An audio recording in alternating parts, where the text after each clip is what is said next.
Good morning, guys. So just want to take it easy today. It's a Saturday morning. Amber's finally home, but she's working this weekend.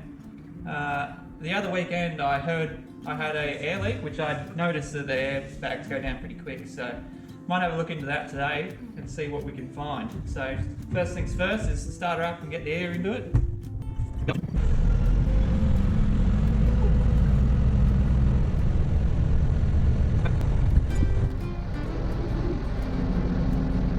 Now we'll turn it off and we'll go have a look outside and see what we can hear and see, hopefully.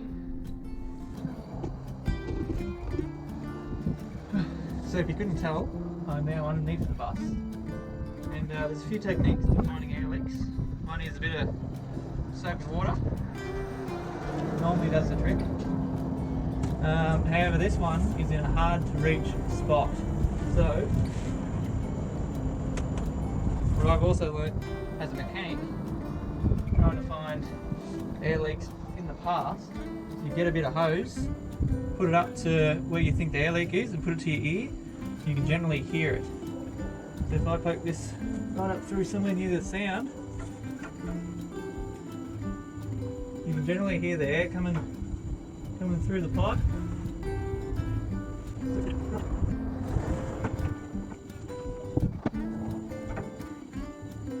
You can hear it pretty well there. So the air's not gushing through the hose, but it pretty much just acts like a microphone for you pretty much. And where it's coming from, it's hard for you to see. I'll do my best.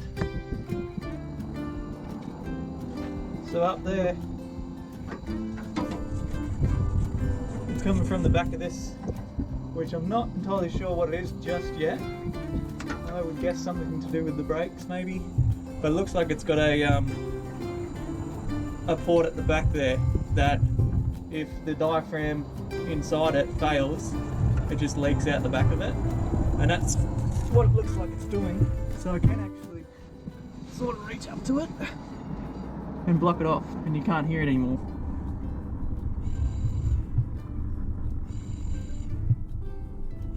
Yeah. So there's a few checkered plates here at the driver's seat, and I think at least one of them will pull up, but hopefully they both will, and it'll give us a better look underneath. So I reckon this smaller one, I reckon there's a good chance that's going to lift up. Then hopefully we can lift up this whole one as well.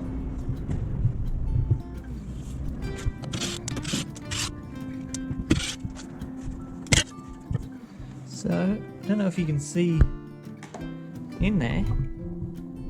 That's just got a little reservoir for something. God knows if it's still used or not, whether it's been replaced. Looks like brake fluid maybe. Looks pretty old too, so it's probably not been serviced for a fair while.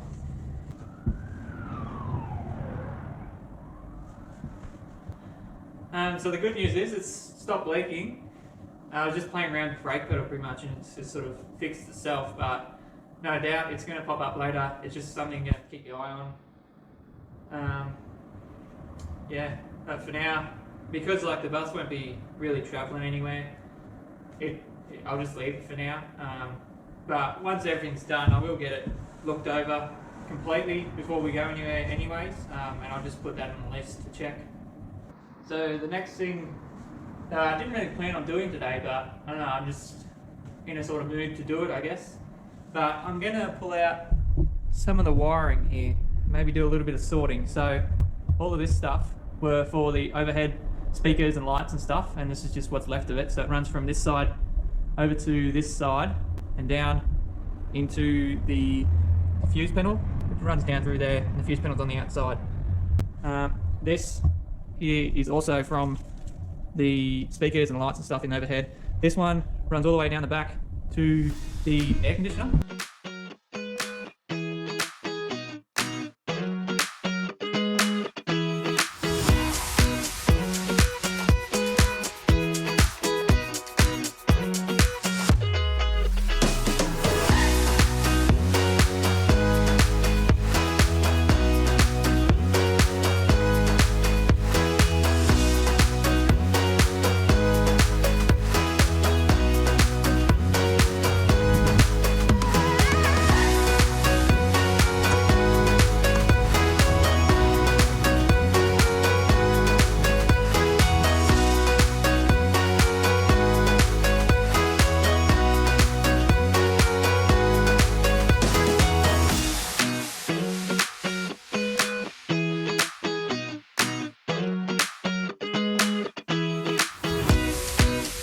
So I thought I was finished with this loom, and then when I shut it up here, I realised there's still this other plug that I unplugged from the loom, and I'm like, well, that's got to go too. And I found out it runs up into the dash to the switches for the aircon. That led me down the rabbit hole that was the dash wiring.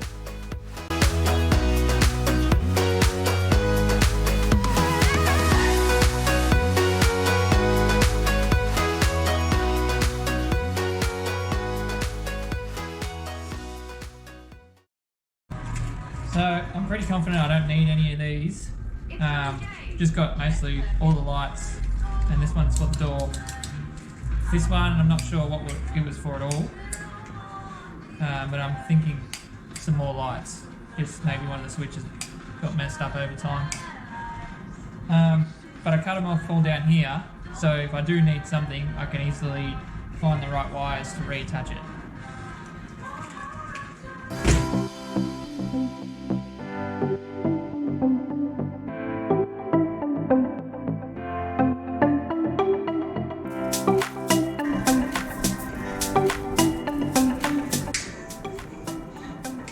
Now, currently I still do need these ones because it's the fan speeds for this front air conditioner, mostly for the demist for the window. I've just cut it off here because I'm going to separate the wires from the loom because it's just one big mess, and by the looks of it I don't need most of that loom, so I can save these ones.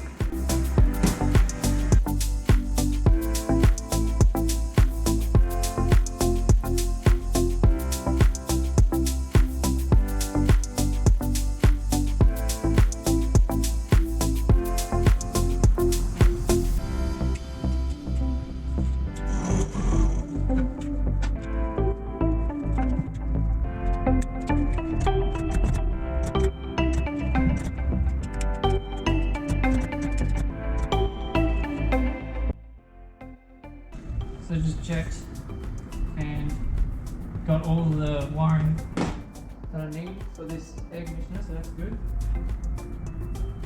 So they can stay up here. That. All this still works, so that's good. Even though some of it I'm still not sure what it is.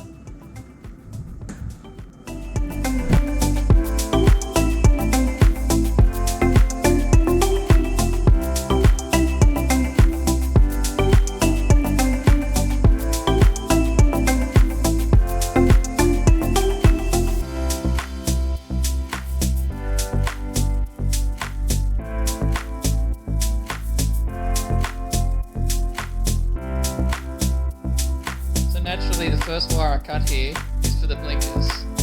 So I was flying blind for all of this, like I didn't have any wiring diagrams or anything. So I was just basically looking at the switches that everything was going to, deciding, yep, don't need anything from that loom, and for the most part I was correct, which is probably mostly luck, and maybe a little bit of skill.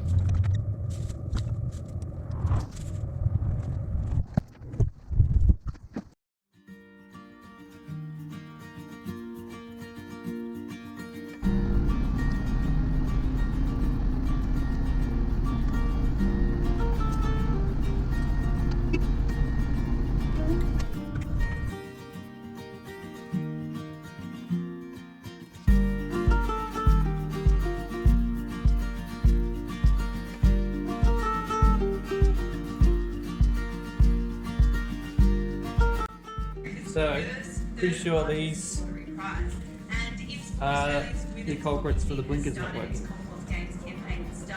Because I know roughly where they go. I've just got to go to the shops and get some solder and some heat shrink for it, and I'll fix that up.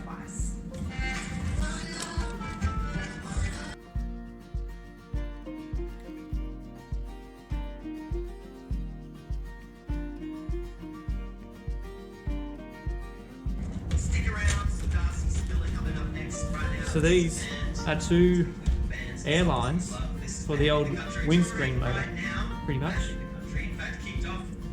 So the driver's window used to go up and down. Don't know if you can see it, but the actuator's still here.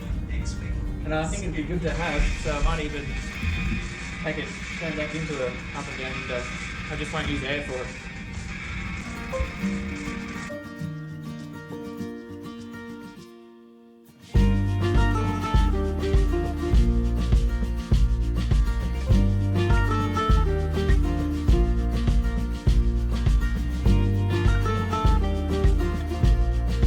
Okay, so I went and got a few things.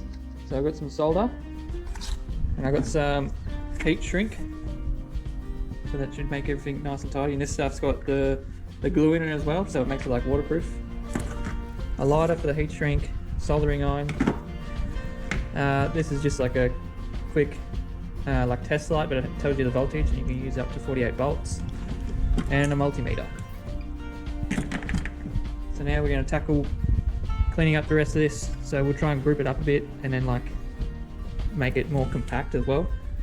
We'll solder these switches up for the front AC, solder them back up. We'll test all of these for power and earth, and then just like terminate the power ones. Just make sure, like they should probably blow a fuse anyways, but we'll just do the safest way possible anyways. So yeah, so basically just tidying up, and then we'll go on the outside and solder this white and black one back up, which is probably for the blinkers, so pretty important.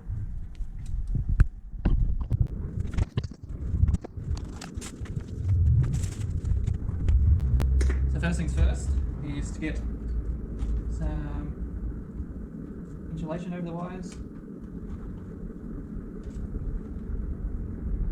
because otherwise I will forget and then have to unsolder.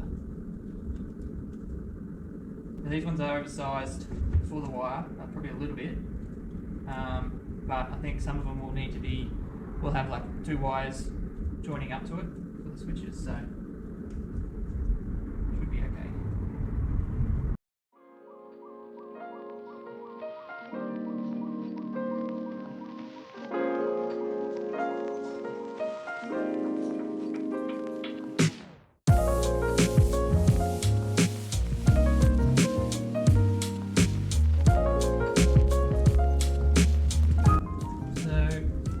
Use this 3-cord one that was for the door actuator, I think, to open and close the door, which obviously don't need anymore. So I'm going to use this for our white and our black, just because it's a little bit longer than what I had left over yesterday from the actual white and black wires.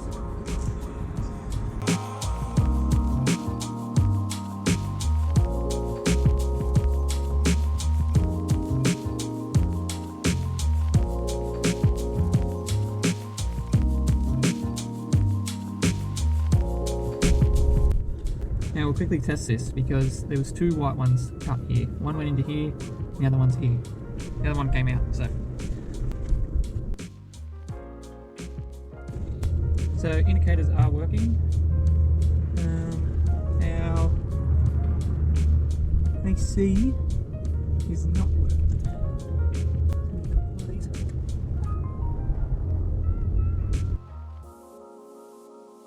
Front AC is this one. Who knows what that one was?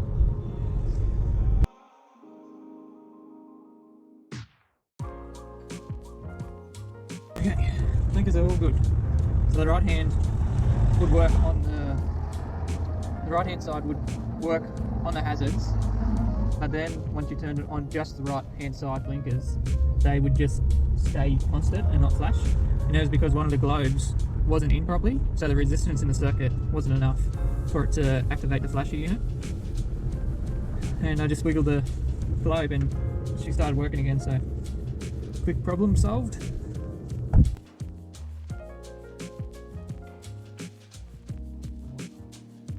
One day I'll actually sort all this out. Be a lot easier with a wiring diagram though.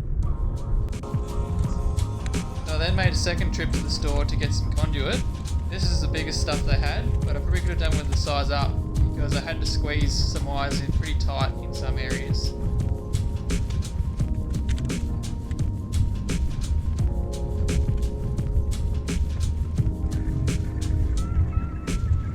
So I can't remember what I used my soldering iron for last, but it had like a layer of stuff on it, and it was like stopping the solder from melting.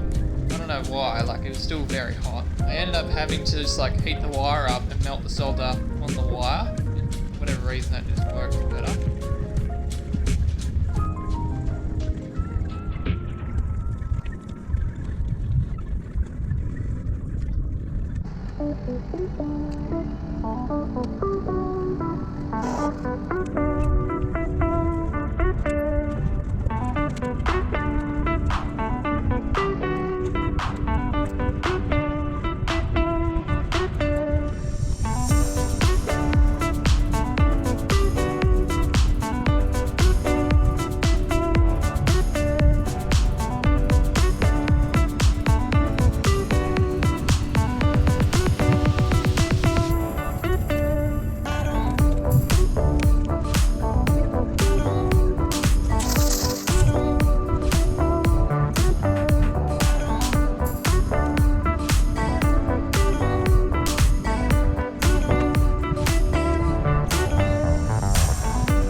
Also, ideally, when I was cutting these out, I would have used like a die grinder or something.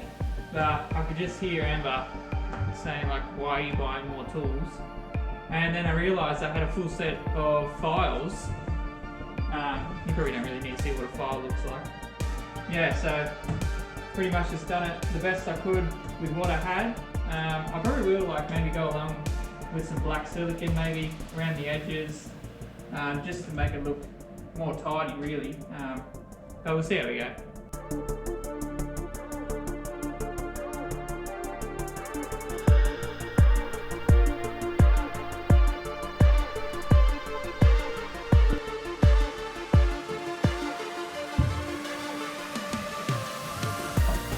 So there you have it. I think that looks so much cleaner. They probably will slowly fill up with more switches. So I'll probably have like switches for outside lights, maybe switch to unlock the storage bays and stuff like that. We'll also have like a camera set up, like a 360-degree camera for the bus, and that'll act like a security camera as well. And then probably like a phone mount or something, so we can use Google Maps or any kind of maps really. On this side, maybe just like a simple Bluetooth radio, just so we can have like set up speakers and stuff, and then Bluetooth our phones or iPad to it. Yeah, so I think it's much better. And if I ever have to do any work behind here, it's one, there's so much more room because we don't have like a million wires behind there, and two, it's more organised. So you got like your main engine loom, which like sort of goes into the dash and stuff as well, and then you've got your other loom that's for the air conditioner and stuff. Just, it's not really an air conditioner, it's mostly like a heater really, and it's just for the demist for the windows, which you have to have. Yeah, so thanks for watching, and I hope you enjoyed it. We are new to this, so like I hope the videos improve as we go along. Yeah, I'm just trying to try a few different styles and stuff with it, and I hope you enjoyed this one. So thanks for watching, and stay tuned for the next one.